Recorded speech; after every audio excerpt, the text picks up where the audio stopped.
গৌরব, ইতিহাস ও সাফল্যের চেতনাবোধে উজ্জীবিত বাংলাদেশ জাতীয়তাবাদী স্বেচ্ছাসেবক দলের ৪৫তম প্রতিষ্ঠা বার্ষিকী উপলক্ষে নীলফামারীর কিশোরগঞ্জে অনুষ্ঠিত হয়েছে বর্ণাঢ্য র্যালি, বৃক্ষরোপণ কর্মসূচি সহ দিনভর নানাবিধ কর্মসূচির আয়োজন। নীলফামারীর কিশোরগঞ্জ থেকে খোকনুজ্জামান খোকনের পাঠানো ভিডিও তথ্যচিত্রে দেখুন ডেস্ক রিপোর্ট। বাংলাদেশ জাতীয়তাবাদী স্বেচ্ছাসেবক দলের গৌরব, ঐতিহ্য, সংগ্রাম ও সাফল্যের ৪৫তম প্রতিষ্ঠা বার্ষিকী উপলক্ষে নীলফামারীর কিশোরগঞ্জ উপজেলায় আয়োজিত হয়েছে বৃক্ষরোপণ কর্মসূচি, আলোচনা সভা ও বর্ণাঢ্য র্যালি। বুধবার সকাল থেকে কিশোরগঞ্জ সরকারি কলেজ মাঠে দিনব্যাপী আয়োজনকে কেন্দ্র করে দলীয় নেতাকর্মীদের পদচারণায় মুখরিত হয়ে ওঠে পুরো এলাকা। সকাল থেকে কিশোরগঞ্জ সরকারি ডিগ্রি কলেজ মাঠে আসেন বিভিন্ন ইউনিয়নের বাংলাদেশ জাতীয়তাবাদী স্বেচ্ছাসেবক দলের সভাপতির নেতৃত্বে খণ্ড খণ্ড মিছিল। এই সময় বাংলাদেশ জাতীয়তাবাদী স্বেচ্ছাসেবক দল বড়ভিটা ইউনিয়ন শাখার সভাপতি উজির মিয়া এবং রণচণ্ডী ইউনিয়ন শাখার সভাপতি নাজমুল হুদার সভাপতিত্বে দুটি মিছিল অসংখ্য কর্মী সমর্থকের দেখা মিলে কলেজ মাঠে। বাংলাদেশের জাতীয়বাদী স্বেচ্ছাসেবক দলের প্রতিষ্ঠা বার্ষিকী উপলক্ষে কিশোরগঞ্জ স্বেচ্ছাসেবক দল আজকে আলোচনা সভা ও বর্ণাঢ্য র্যালির আয়োজন করেছে। এই দলটি ১৯৮০ সালের ১৯শে অগাস্ট শহীদ প্রেসিডেন্ট জিয়াউর রহমান প্রতিষ্ঠা করেছিলেন স্বেচ্ছাসেবক দলটি।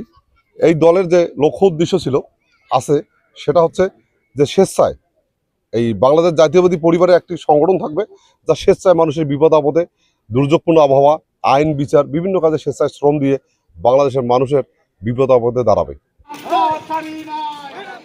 অনুষ্ঠানে প্রধান অতিথি হিসেবে উপস্থিত ছিলেন কিশোরগঞ্জ উপজেলা বিএনপির সভাপতি মোহাম্মদ আব্দুল্লাহ আল মামুন। প্রধান বক্তা হিসেবে উপস্থিত ছিলেন সৈয়দপুর রাজনৈতিক জেলা স্বেচ্ছাসেবক দলের আহ্বায়ক জনাব মোহাম্মদ ফরহাদ হোসেন। বিশেষ বক্তা হিসেবে বক্তব্য রাখেন সৈয়দপুর রাজনৈতিক জেলা স্বেচ্ছাসেবক দলের সদস্য সচিব জনাব মোহাম্মদ শফিকুল ইসলাম বাবু। এছাড়াও স্বাগত বক্তব্য দেন কিশোরগঞ্জ উপজেলা বিএনপির সাধারণ সম্পাদক জনাব এ.কে.এম. তাজুল ইসলাম ডালিম। বিশেষ অতিথি হিসেবে উপস্থিত ছিলেন উপজেলা বিএনপির সহ সাধারণ সম্পাদক জনাব মোহাম্মদ খায়রুজ্জামান লিবন এবং সাংগঠনিক সম্পাদক জনাব মোহাম্মদ ইবনে সাইদ সুজন। ১৯৮০ সালে শহীদ প্রেসিডেন্ট জিয়াউর রহমান ১৯শে আগস্ট যে উদ্দেশ্য নিয়ে বাংলাদেশে এই দলটি গঠন করেছে, এই দেশের মানুষের প্রত্যাশা পূরণের লক্ষ্যে আগামীতে বিএনপি এই অঙ্গ সংগঠনের স্বেচ্ছাসেবক দলকে সাথে নিয়ে সকল আশা আকাঙ্ক্ষা পূরণ করবে ইনশাল্লাহ। আমরা এই প্রত্যাশায় পথ চলা শুরু করছি। বাংলাদেশ জাতীয়তাবাদী দলের পক্ষ থেকে আপনাদের সবাইকে ধন্যবাদ। অনুষ্ঠানে সভাপতিত্ব করেন কিশোরগঞ্জ উপজেলা স্বেচ্ছাসেবক দলের আহ্বায়ক জনাব মোহাম্মদ শাহ আলম বাবু এবং সঞ্চালনায় ছিলেন সদস্য সচিব জনাব দেবাশিস সরকারের দেবা। বক্তারা শহীদ প্রেসিডেন্ট জিয়াউর রহমানের আদর্শ ও খালেদা জিয়ার নেতৃত্বে গণতন্ত্র পুনরুদ্ধারের সংগ্রামে স্বেচ্ছাসেবক দলের ভূমিকাকে তুলে ধরেন। একই সাথে আগামী দিনে আরও ঐক্যবদ্ধ সক্রিয় ভূমিকা রাখার আহ্বান জানান তারা। শেষে বৃক্ষরোপণ কর্মসূচি ও এক বর্ণাঢ্য র্যালি শহরের প্রধান সড়ক প্রদক্ষিণ করে। স্বেচ্ছাসেবক দলের প্রতিষ্ঠা বার্ষিকীকে ঘিরে কিশোরগঞ্জ উপজেলায় আয়োজিত এই দিনব্যাপী কর্মসূচি প্রমাণ করেছে দলের গৌরব, ঐতিহ্য আর সংগ্রামের চেতনা এখনো উজ্জ্বল, এখনো জীবন্ত।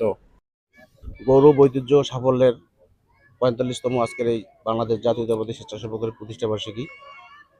বাংলাদেশ জাতীয়তাবাদী স্বেচ্ছাসেবক দল শহীদ রাষ্ট্রপতি জিয়াউর রহমান যে কারণে প্রতিষ্ঠিত করেছিলেন, ইনশাআল্লাহ সেই ধারাবাহিকতায় সেই স্বেচ্ছাসেবক দলের সেই সাফল্য এবং ঐতিহ্য এখন পর্যন্ত স্বেচ্ছাসেবক দল ধরে আছে এবং আগামী দিনেও বাংলাদেশের যত ক্রান্তি লগ্ন এবং দুর্যোগ আছে সব সময় বাংলাদেশ জাতীয়তাবাদী স্বেচ্ছাসেবক দল জনগণের পাশে থাকার জন্য সবসময় নিঃস্বার্থভাবে ঝাঁপিয়ে পড়বে। ইনশাআল্লাহ আগামী দিনে স্বেচ্ছাসেবক দল আরো ভালো কিছু করবে। ধন্যবাদ।